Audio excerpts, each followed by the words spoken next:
ఢిల్లీ శ్రమశక్తి భవన్లో సమావేశాన్ని ఏర్పాటు చేసి ఈ గోదావరి జలాలను కృష్ణానది జలాలను ఏ విధంగా వినియోగించుకోవచ్చో అని చర్చించి ఈ సమావేశంలో ఆనాటి తెలంగాణ ముఖ్యమంత్రి చంద్రశేఖరరావు గారు ఒక అంశాన్ని ఈ సమావేశంలో అధికారికంగా మీటింగ్ మినిట్స్లోకి తీసుకొచ్చారు.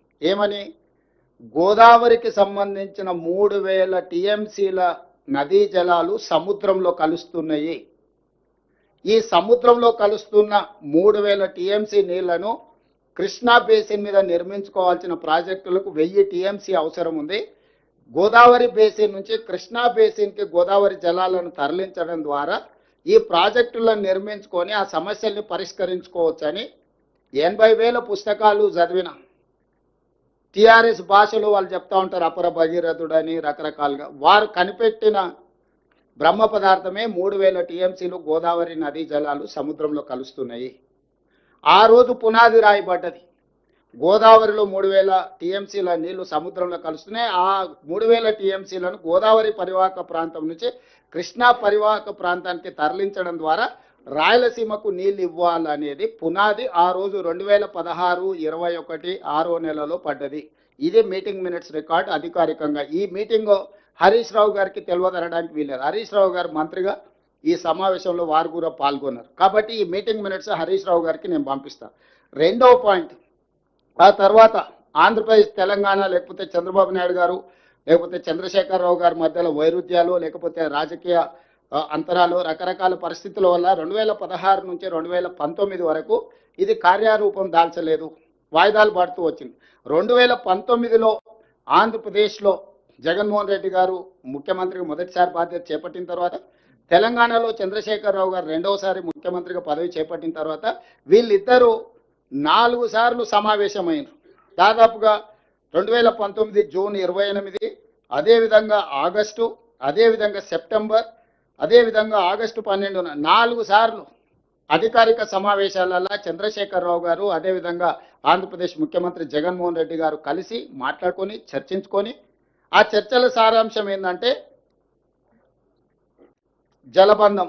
ఇవాళ ఆనాటి పత్రికలు చాలా వరకు మీకు అన్ని ఉన్నాయి, అవి చూపిస్తాను. లేకపోతే ఆ పేపర్లు ఈ పేపర్లు గోదావరిలో సాగుదాం ఇది వీటికి సంబంధించి ఒకవేళ వేరే పత్రికల మీద వాళ్ళకి ఏదైనా అనుమానం ఉంది లేకపోతే వేరే పత్రికలలో రాస్తే మేము వాటిని ఆమోదించమని అనొచ్చు. కానీ నమస్తే తెలంగాణ ఇది పెద్దన్నగా సహకరిస్తా. నమస్తే తెలంగాణ హెడ్లైన్ బ్యానర్ ఐటమ్. పట్టుదల ఉన్న సీఎం జగన్తో సాధ్యం, రతనాల సీమగా మార్చేందుకు సహకరిస్తాం. అదేవిధంగా ఈరోజు వారు దీనికి సంబంధించి పూర్తి స్థాయిలో 3 గంటలు చర్చించి గోదావరి జలాలను ఏ విధంగా రాయలసీమకు తీసుకెళ్ళాలి, అదేవిధంగా స్నేహగీతిక ఇట్లాంటి హెడ్లైన్స్తోని గోదావరి కృష్ణా జలాల సంపూర్ణ వినియోగం, నదీ జలాల వివాదాల పరిష్కారం, గోదావరి జలాలు రాయలసీమకు తరలింపు, వీటికి సంబంధించి పూర్తి స్థాయిలో చర్చించుకున్నారు. అక్కడ రెండోసారి దీని మీద చర్చ జరిగింది.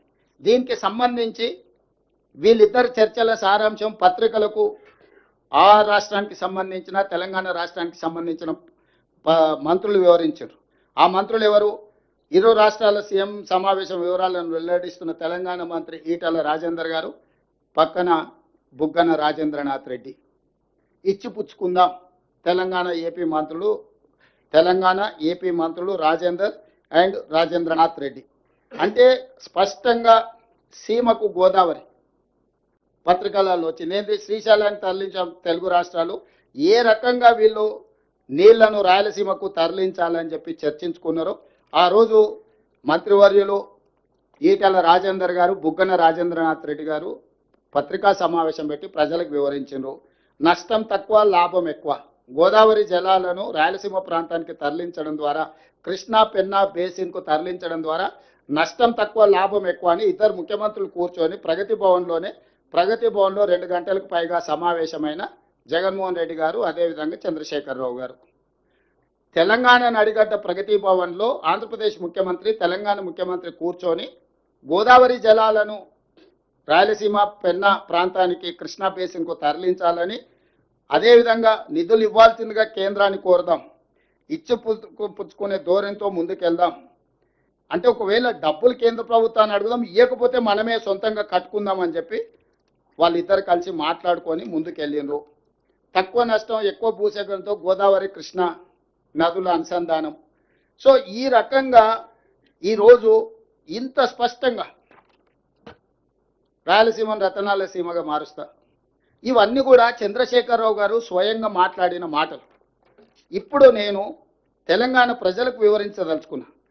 2016లో చంద్రబాబు నాయుడు గారు, చంద్రశేఖరరావు గారు కేంద్ర ప్రభుత్వం ఏర్పాటు చేసిన అపెక్స్ కౌన్సిల్ సమావేశంలో స్పష్టంగా గోదావరి నదిలో 3000 టీఎంసీల నీళ్లు సముద్రంలో కలుస్తున్నాయి.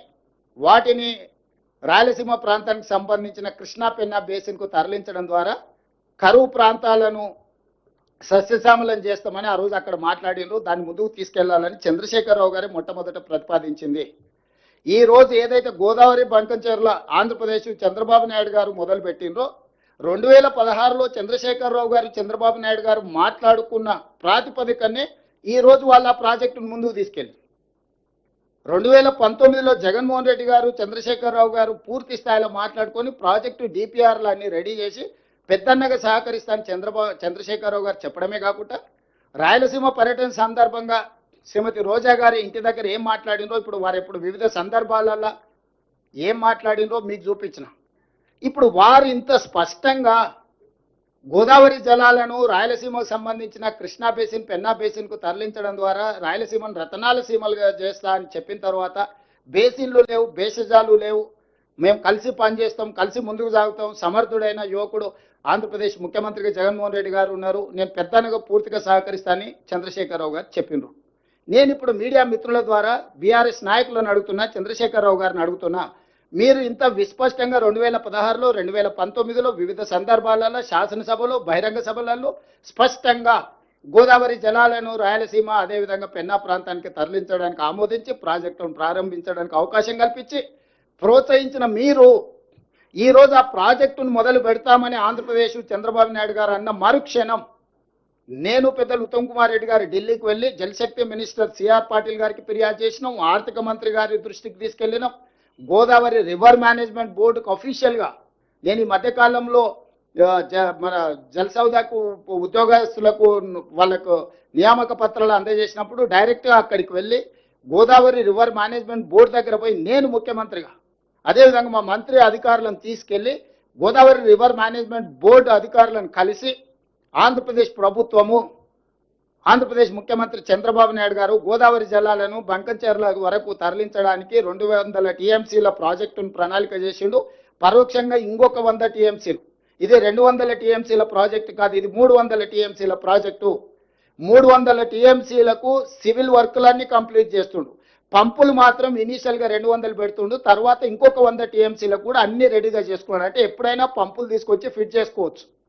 సో కాలువలు కానీ లేకపోతే టన్నెల్స్ కానీ లేకపోతే రిజర్వాయర్లు కానీ 300 టీఎంసీలకు సంబంధించిన ప్రణాళికలు సిద్ధం చేసుకొని ఈ వరద జలాలను లిఫ్ట్ చేసే కాదు ఇప్పుడు 200 టీఎంసీలను మాత్రమే లిఫ్ట్ చేయడానికి అవసరమైన పంపు సెట్లు పెట్టుకుంటున్నాడు. ఇది 200 టీఎంసీల ప్రాజెక్టు కాదు, ఇది 300 టీఎంసీల ప్రాజెక్టు. ఆనాడు చంద్రశేఖరరావు గారు 400 టీఎంసీలకు ప్రతిపాదన ఇచ్చిండు. 400 టీఎంసీలు తరలిస్తే 100 రోజుల్లో రోజుకు 4 టీఎంసీలు తరలిస్తే 400 టీఎంసీలు వస్తే 400 టీఎంసీలు వస్తే కృష్ణా బేసిన్లో ఉన్న రాయలసీమకు అదేవిధంగా పెన్నా బేసిన్లో ఉన్న నెల్లూరు, ప్రకాశం ప్రాంతాలకు కూడా నీళ్లు తరలించవచ్చు, ఆ ప్రాంతం బాగుపడుతుంది, పంటలు పండుతాయని చంద్రశేఖరరావు గారు వారికి సూచన చేసిండు. ఏ కారణాల చేతనో చంద్రబాబు నాయుడు గారు మొదటి విడతగా 200 టీఎంసీలు, మళ్ళీ విడతగా 300 టీఎంసీలు, ఇంకొక 100 టీఎంసీలు కూడా ఈ విధంగానే ఊరుకుంటే మళ్ళొకసారి చంద్రశేఖరరావు గారు వారికి ఇక కానివ్వండి అని చెప్పిండు అంటే 400 తీసుకుపోయినా ఆశ్చర్యం లేదు. ఈరోజు అందుకే మేము రోడ్డు మీద పడి ఆగి చేయదలుచుకోలే, ఎందుకంటే మేము బాధ్యతతో ఉన్నాం, బాధ్యతతో కూడుకున్న విధానాలని ఆచరించాలనుకున్నాం. అందుకే ఈ ప్రాజెక్టు ప్రతిపాదన జరిగిన ఎంబడే చంద్రబాబు నాయుడు గారు అక్కడి శాసనసభలో మాట్లాడిన ఎంబడే నేను ఉత్తమ్ కుమార్ రెడ్డి గారు వెళ్ళి స్పష్టంగా గోదావరి రివర్ మేనేజ్మెంట్ బోర్డుకి మేమే సొంతంగా వెళ్ళి ఫిర్యాదు చేసినాం. గోదావరి రివర్ మేనేజ్మెంట్ బోర్డు తర్వాత జలశక్తి మంత్రి దగ్గరకు వచ్చి ఫిర్యాదు చేసినాం. అదేవిధంగా ఆర్థిక మంత్రి గారికి వేరే సందర్భంలో కలిసినప్పుడు ఈ అంశాలను ప్రస్తావించడం, ఎందుకంటే కేంద్ర ప్రభుత్వం ఆర్థిక సహాయం అందించబోతుంది. అదేవిధంగా వివిధ బ్యాంకుల నుంచి ఎఫ్ఆర్బిఎం పరిధిలో కాకుండా అవుట్ ఆఫ్ ఎఫ్ఆర్బిఎంలో లోన్లు ఇవ్వడానికి ఏదో ప్రయత్నాలు చేస్తున్నారని పత్రికల్లో వస్తున్నాయని మేము చదివినాం అని ఓరల్గా చెప్పడమే కాకుండా సంబంధిత శాఖ మంత్రి జలశక్తి మంత్రి గారికి లేఖ రాయడం కూడా జరిగింది అధికారికంగా ఈ వివరాలన్నీ పెట్టి. జలశక్తి మంత్రి గారు కూడా మాకు వెనక్కి స్పష్టంగా లేఖ రాసిండు. ఇంతవరకు వాళ్ళు మాకు ప్రాజెక్టు రిపోర్టే ఇవ్వలేదు. ప్రాజెక్టు రిపోర్టు మీ అభ్యంతరం